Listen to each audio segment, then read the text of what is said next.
Google's not silly. Google can see something that's not true. So just go out there, be consistent, be slow and steady. SEO is not about quick wins. It's about a slow and steady process. And, if I've done an hour with someone about SEO, I always say to them, don't go and try and do everything immediately. Google likes to see things being done over time. Welcome to the Wear, Wag, Repeat podcast. I'm Tori Mystic. As a dog mom lifestyle expert, blogger, and business owner, I love talking to other women in the pet industry and sharing their advice with you every week. Sit, stay, and listen to the latest episode.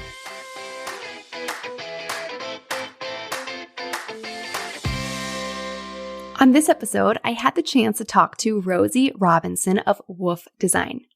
She shares 3 things you can do to get your local pet business website discovered by potential customers.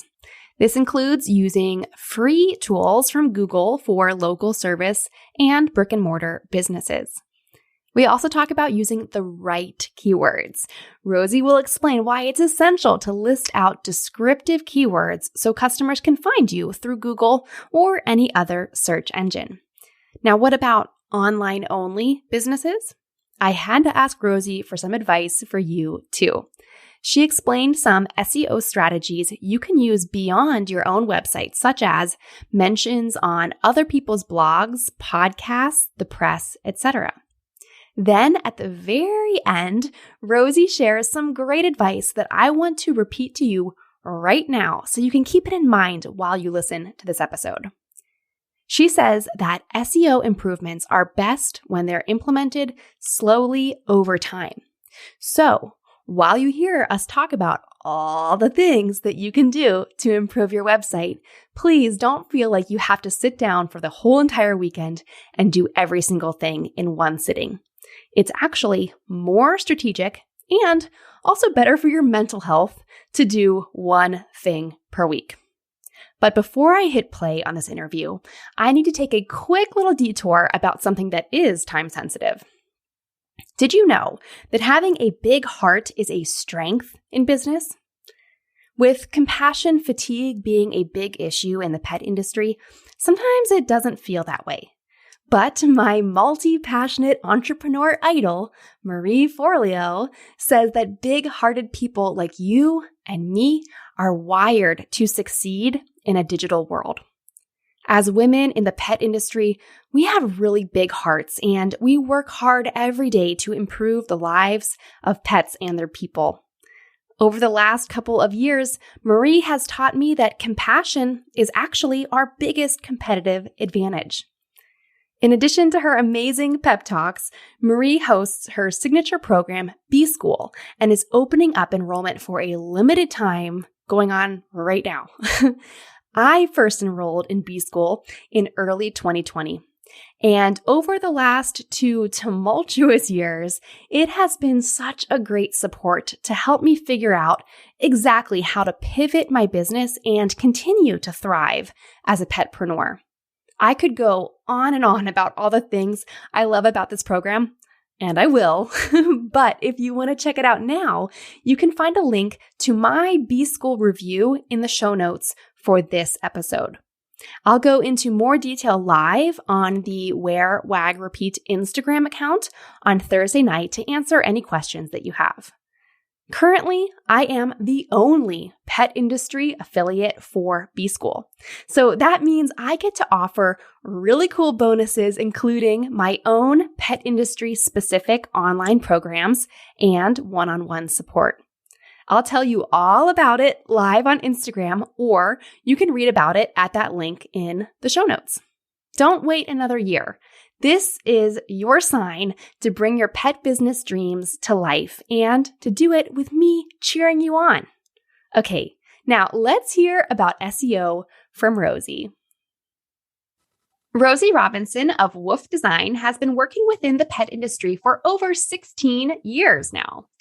She built 2 six-figure dog walking businesses and then transitioned to website design full-time when she moved down to live by the seaside in the UK. Having run her own local pet care businesses for many years, she is an expert in local SEO, Google business profile, and how to get your pet business visible in Google. Her methods are tried and tested on her own businesses, and then the magic sauce is used for her clients. During 2020, Rosie launched her Ready, Steady, WUF service, which helps local pet business services get online quickly, affordably, and effectively. Then at the end of 2021, she opened the doors to WUF Ninjas, a mentoring and coaching program. Rosie loves working with pet business owners to create digital homes that they can be proud of and that helps their businesses thrive. Hi, Rosie. Hello, Tori. Welcome to the podcast. Thank you very much. And thank you for having me. Yes, it's so lovely. I've had a few British guests lately, and it's just lovely to have everyone's beautiful accents on the show. It's nice to have the mixture of everyone, isn't it? We're lucky to live in a world where we can talk to people all over the place very easily. Mm. And so that also means we can learn from your expertise. And today we're going to talk a lot about SEO and Google Business Profile, which I know nothing about. So I'm excited to learn about that. But maybe if you want to start, I always like to kind of go back in time and ask people what inspired them to get into the pet industry in the first place. Was there a pet or something that happened that inspired you to start working with pets? Okay. So mine wasn't so much of an inspiration. It was meant to be a very temporary thing. So I had a business in London, and due to the recession in 2008 or 2010, I had to close it down. And my partner, Kelly, was dog walking at the time. And she said, "Oh, come and do dog walking with me just while you work out what you want to do or you're setting up something else like that." So I went and helped Kelly temporarily. And then 16 years later, I was still doing it. And we'd worked together all that time and built up the businesses and started making websites for people. So mine wasn't so much of inspiration. It was get into it and just absolutely love it and run with it and think, wow, this is absolutely amazing. And just carry on doing it. So Sorry, when you guys first started, did you use your website for marketing, or how did you kind of get the word out back then? Yeah, so this is a really interesting bit where we were in our area. And it was at that point, because I feel like the pet industry has really grown hugely in a very, very short space of time.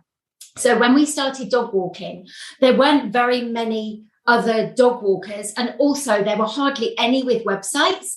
It was very much a sort of part-time thing that you would do to get a little bit of extra money, work it around your other part-time job. It was all a bit sort of cash in hand, and it wasn't a sort of, in inverted commas, proper job, and so we came along and we were like, right, well, if we're going to do this, let's run it as a business and do it properly. Let's build a website. So I built the website, having built websites for the other businesses as well, built the website to promote ourselves. And suddenly we just found ourselves inundated with inquiries for our own business. And that's then what led to us setting up the next company, which was training up dog walkers and bringing in clients for them. And they all had their own little mini businesses and everything as well. So it was down to the website that I built and the inquiries it brought in. They weren't, at that point, I don't think there were really Facebook groups. So you couldn't go on the local Facebook group and advertise yourself or anything. So it was either a business card in vets or posters, on a lamppost. I remember people putting magnets on poo bins and things like that. It was very sort of organic, old school marketing. But we came in and did a website, and it just took off. It was absolutely brilliant. There was a lot less competition at that point as well. That's sort of how it started and how it progressed. And because I made our first website and it was so successful, that's when everybody started slowly coming to me for the websites. And that's where the website design business developed over many years as well. Yeah, I love that story. And so nowadays, that was like 10 years ago-ish, give or take. Nowadays, if you were to start a dog walking or pet sitting business and just created a website and just put it out there, you can't necessarily get the same kind of amazing results. You need to implement things like SEO, because like you said, it's just exploded and there's so much competition. So what are some, I guess, like diving into the SEO kind of stuff, or maybe that's not even the answer. I'll let you tell me the answer. Like what is the key nowadays to setting up a website or even improving your current website to get people's eyes on it? So I would say the number one thing that I see that people don't do on their website is actually list the areas that they're working. The idea with a website is you need to tell Google and your potential clients who are visiting the website what you do, who you do it for, and where you do it. So if you haven't got those things explicitly written on the website, Google can't then read them to then show your website to the search users. And when you have somebody who's interested in your services and they found your website, maybe from you posting it online or something like that, or social media, they then can't read the areas that you're operating in either. So there's kind of two steps to this. I put the areas on the website and do a special tag with them on the back end so that it places importance on that. And I've got blog posts and bits and pieces written so that people can read through it. It's a bit long to sort of go into depth on a podcast, but there's blog posts and things that you can read. But even if you don't tag it, even if you don't do the special stuff, even if you just put it on your homepage, just in plain text, that's really, really super helpful for Google. And if you've got a footer on your website, you can put your areas in there as well.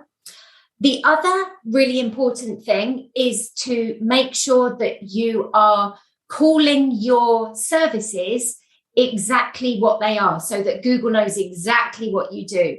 So I know when we love to market things, we make up lots of fun names and really cute names for our dog walks and things like that. We can still use them on the website, but we must remember to use the actual specific search terms that search users would be using, which are very plainly dog walking, dog training, dog grooming salon, all of those very, very plain words that Google can read and then your search users can read. Use the fun names by all means as well, but make sure that you include those services. So you're really super directly telling Google exactly what you're doing. And you can use a lot of those fun words. You can use a lot on your social media or in blog posts or kind of longer things, but Google's not gonna, I think in the pet industry love to put the word paw in everything. And Google doesn't understand it. Yeah.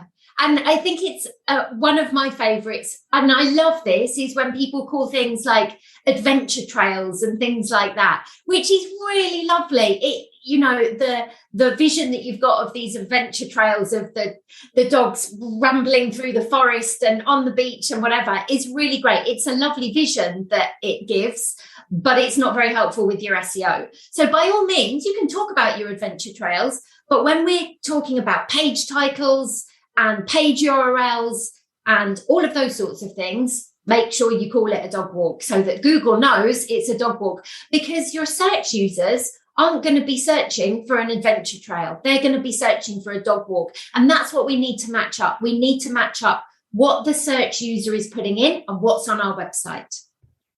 Excellent. And so I interrupted you, but you were going to go into number 3. Number 3 is Google Business Profile, which until about 2 months or 3 months ago was called Google My Business, but it's now called Google Business Profile. And this is worldwide. Anybody who is a local service business, so that's your walker, your groomer, your trainer, your daycare, your cat feeder, your shop, Google Business Profile is absolutely essential to your SEO strategy. And I really cannot emphasize this enough. If you don't have one, your homework is to go and make one. It's free. It's completely free. It's a free service by Google. I don't know how long it will remain free. I'm sure we might be charged for it at some point. But right now, it's totally free. And it's like a main line straight into the heart of Google. It's like Google's product. So if we use Google's product to tell Google what we do, who we do it for, and where we do it, then Google's got that all on a sheet of paper. It's all there for Google to read. So I would definitely say if you haven't got a profile, then go and set one up. And if you have, but you kind of set it up when you set up your business and you haven't done anything with it since, then make sure you go and use it every single week or every single day. You should be using it almost like a social media platform. You know, we put a post on Facebook every day, or we do our Instagram like every other day or something like that. Google Business Profile should be used in the same way. They've got a post facility. You can add photos. You can caption photos with your service title and your areas and everything like that. You can put special events in. You can put special offers in. And all of these get shown on your knowledge panel, which is that little square which talks about your business in the search engine listings. It's all there for everybody to read. You can turn on messages now. You can have people contact you directly through Google Business Profile. It's really, really super important. I had no idea that you could post on there. So like, for example, if you're a dog walker, dog hiker or something, and you're taking photos on the dog hikes and you're posting them on Instagram, you could take those same photos and be posting them once a week or whatever on Google Business Profile. Yeah, absolutely. 100%. And we see a huge difference when the profiles are used in this way and in this manner. I usually say to my clients, if you can't commit to weekly, if you can't commit to daily, that's fine. Like do it twice a week, Monday and Thursday, Tuesday and Friday, something like that. But whatever you can commit to, make sure you do it. Make sure all of your areas are put in there. Make sure that you're getting your clients to leave you reviews on there. Google loves it when reviews are left for your business. Make sure you reply to those reviews as well. There's lots to do on there. I would love to set up a course on how to do it with all the tips and tricks I know. But the problem is Google is changing things so often that by the time I built it, the course would be out of date. So all I can say is it's nice and simple and easy to set up and use. Go and explore it. There's even a section with statistics on who's viewed your business page, your business profile, where they are, how they've looked at you, or all sorts of things. So actually, it's really great to have stats when we're looking at doing marketing, and there's more stats there to be looked at. So yeah, it's a fantastic opportunity to really raise the visibility of your local pet business. 100%. And is there anything like that, or can a online business use that kind of strategically? Is there a workaround? No, I wouldn't. Personally, I wouldn't. So I'd love to have a workaround. The rules are no, absolutely not. It's not for online businesses. So for example, with WUF Design, my website design company, I don't have one. I'd love to have one because it's such a great platform, but I can't have one because I make websites for people all over the world. And that's not the point of Google Business Profile. So I don't have one. So if you are a bricks and mortar shop, then it's 100% for you. But if you're an online business only, so you've got an e-commerce store, but you only sell online, it's not for you. Right. But for dog walkers and people who don't necessarily have a physical storefront for people to walk into, they could still use it though. 100%. Absolutely. Definitely. And there's a setting in there where you can say, don't show my address, and you add in your areas. And the difference is, so there's two different styles of map. And this is the one thing that people do get wrong sometimes. When you have a physical location that people can visit, like a shop, it should show the street map with the pin in it.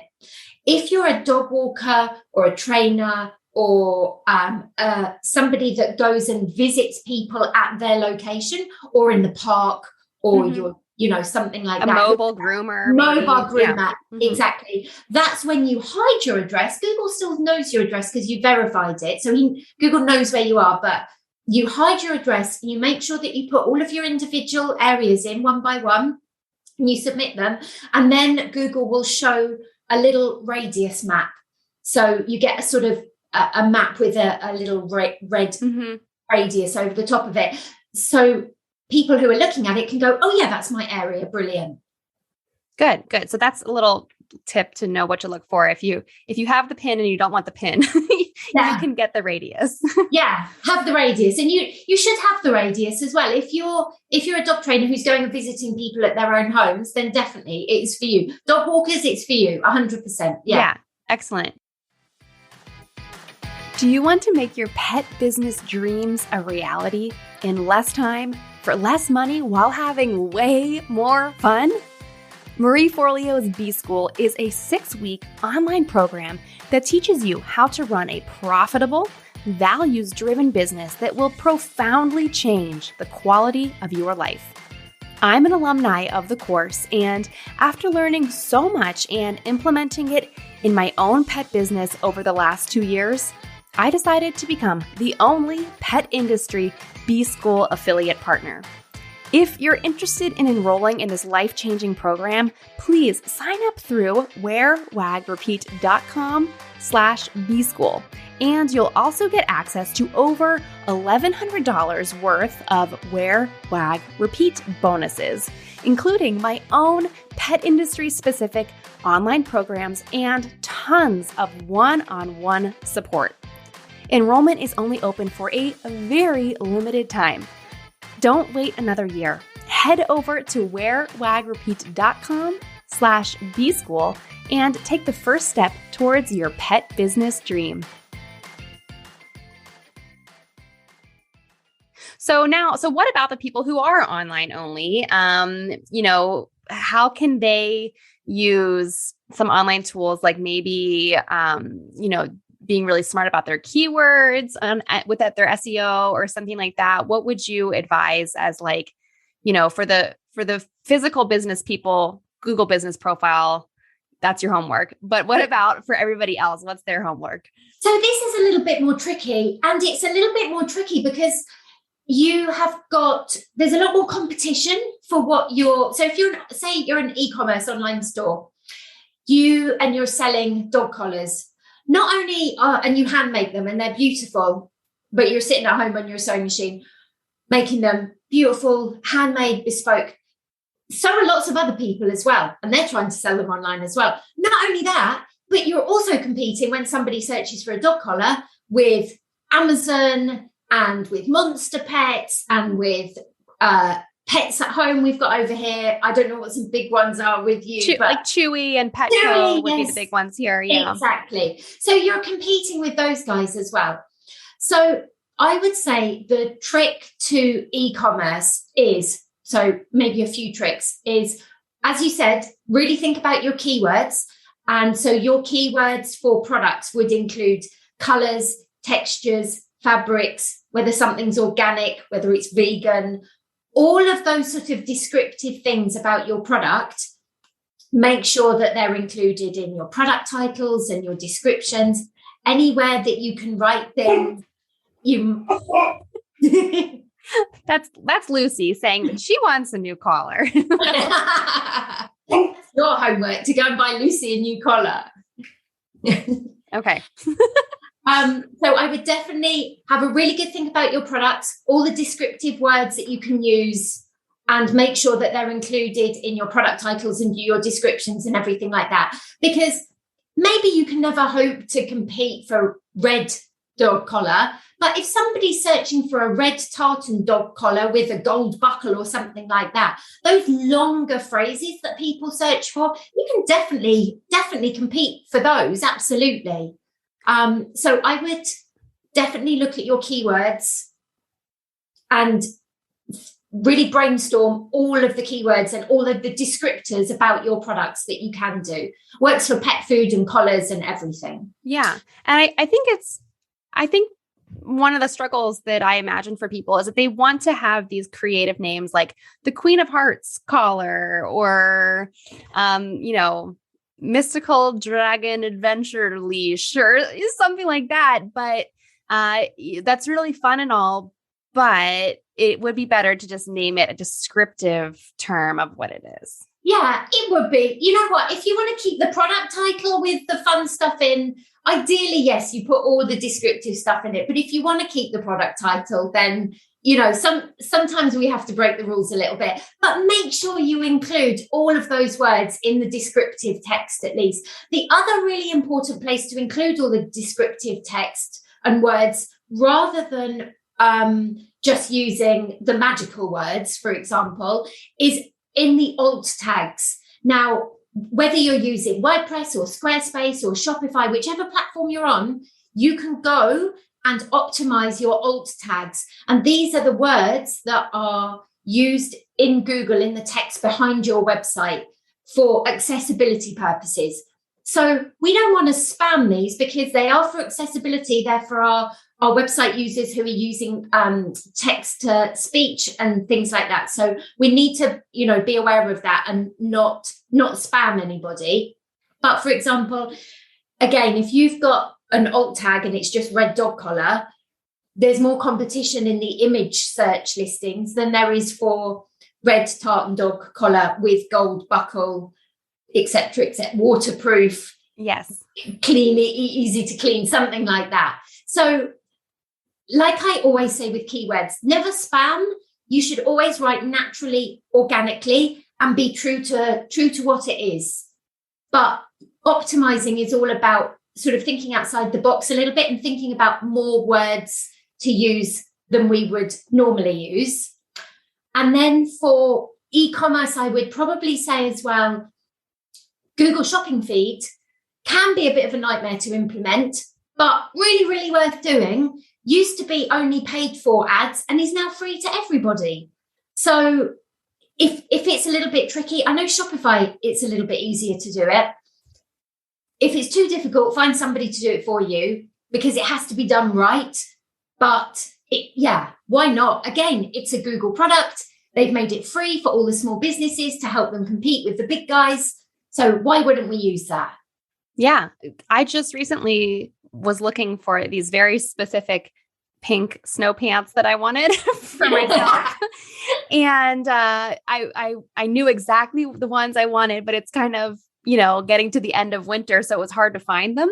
Yeah. And I used Google Shopping and it directed me to a local, like a small business who had them listed on their website, and I bought them and they shipped them to me. But I could tell it was definitely a store that does a lot more in-person business than online, but it came up in my Google Shopping results. And so it really does work.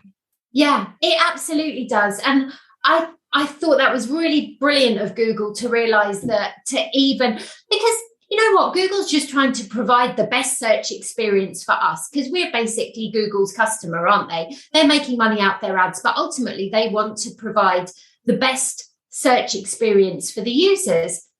So rather than just giving us a load of shopping, which is just, all the big guys, which isn't really inspiring or helpful to us, they want to include all the small businesses. They want, they made it free. They want us to use their tools so that we can get visible in Google. To some extent, they're really trying to help by making it free. So yeah, definitely yeah. Google Shopping Feed. Yeah, I did it for, I can't remember what Christmas present it was. I think I was looking for some very specific gloves for my mum that she'd seen somewhere or other. But again, a bit like you, put it into Google Shopping Feed. And there are all these little, and I think I bought them in the end from a little independent store that was in the north of the UK. So not anywhere near me. But it was lovely to be able to shop from that small shop at Christmas. Brilliant.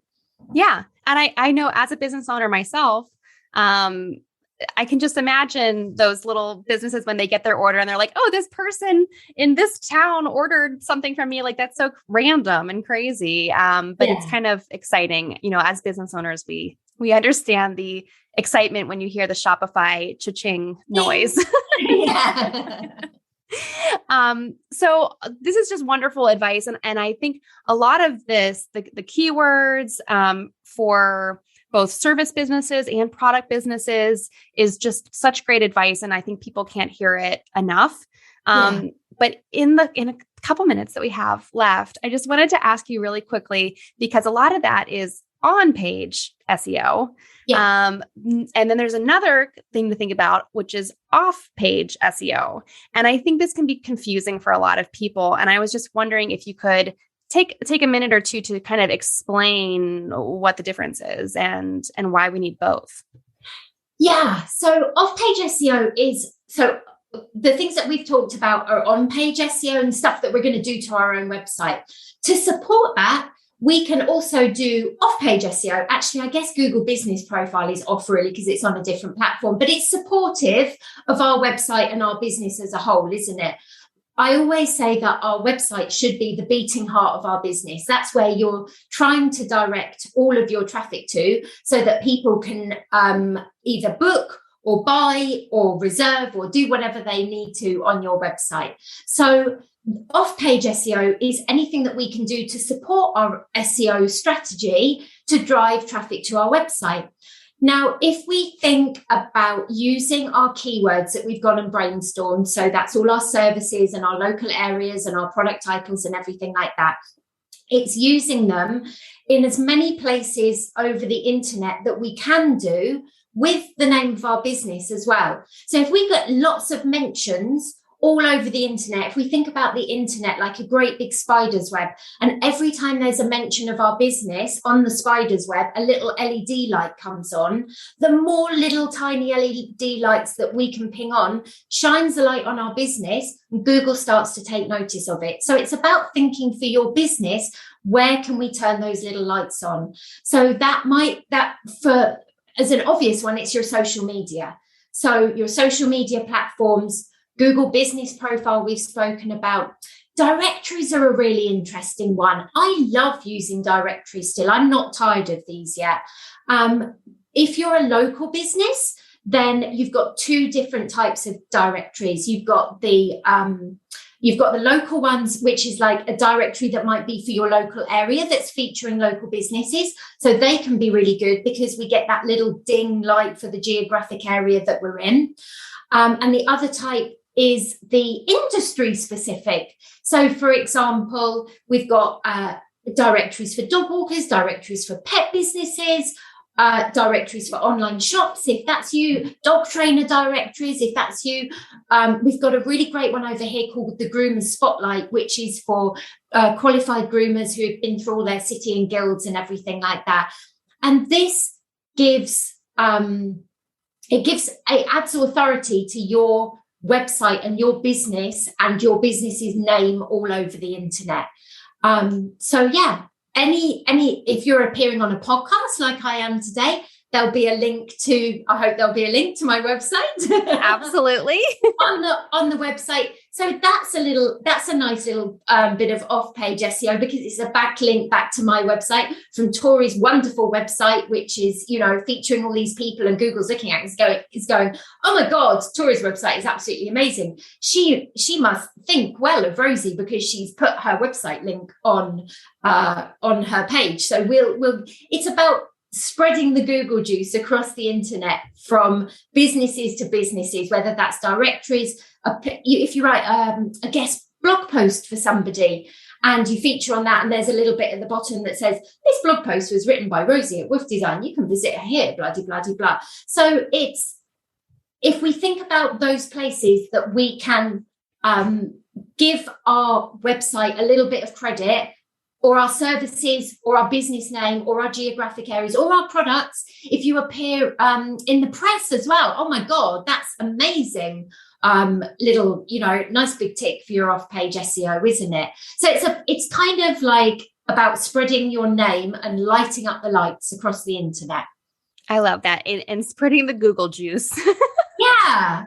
Google love. Yeah. Yes. So we're not slaves to Google, but we are using it to our advantage. Yeah, absolutely. We kind of have to work with Google, don't we? Because that's, we have to say as well, other search engines are available, but generally everybody uses Google. So, if we want to be found, then as I say, we should never spam. Really, we need to be doing everything naturally, organically, write about your business, write about your services. And if we do that consistently and honestly to our own business without writing things that we think we should be writing, generally that works, Google's not silly. Google can see something that's not true. So just go out there, be consistent, be slow and steady. SEO is not about quick wins. It's about a slow and steady process. And, if I've done an hour with someone about SEO, I always say to them, don't go and try and do everything immediately. Google likes to see things being done over time. So you're going to drive yourself crazy if you try to spend the whole weekend doing everything that we've just discussed. It's far better to spread it over 3 months and do little bit by little bit. And that will give you the steady growth in the long run. Well, I think that is just the best advice to wrap up on. So everyone is really clear on the homework that we're giving them. But Rosie, tell everyone, because there's so much more, and you have an amazing blog that's full of really, really great posts that explain how to do a lot of things. So tell everyone where they can find you online. Absolutely. So my website is WUF Design, which is WUF, wufdesign.co.uk. And I've got my blog on there. It's got a really great, even though I say it myself, really great 6-part mini series all about SEO, but it really, really goes back to basics. And I wrote it because I was saying the same things over and over to people. And I'm like, damn, I have to get this down. So I sat there, wrote it all out and everything. And that's what I send to people now. And it really, really does go right back to the start. So we can understand what Google's doing. And that will then help us implement everything that we need to. So that's my website. I generally tend to hang out more on Facebook because that's where everybody seems to be for my clients. So I'm WUF Design, WUF on Facebook. And my personal profile is Rosie Robinson. Awesome. Well, Rosie Robinson, it's been a pleasure talking to you. And I love talking about SEO and learning more I feel like there's always a little trick that I don't know. So it's always wonderful to learn. And yeah, thank you so much for coming on the show. You are very welcome. Anytime. What did you like most about this episode? Find me on Instagram @TeamMystic and let me know what intrigued you or what questions you have about starting or growing your own dog-inspired business. You can also screenshot this episode and tag me in your stories. I love to see who is listening out there. Some of the best conversations happen after the episode, right? So track me down over on Instagram or join the Wear, Wag, Repeat Labs Facebook group to connect with other dog-obsessed entrepreneurs. And as always, you can find all the links and resources discussed in this episode at wearwagrepeat.com/podcast. See you back here next week.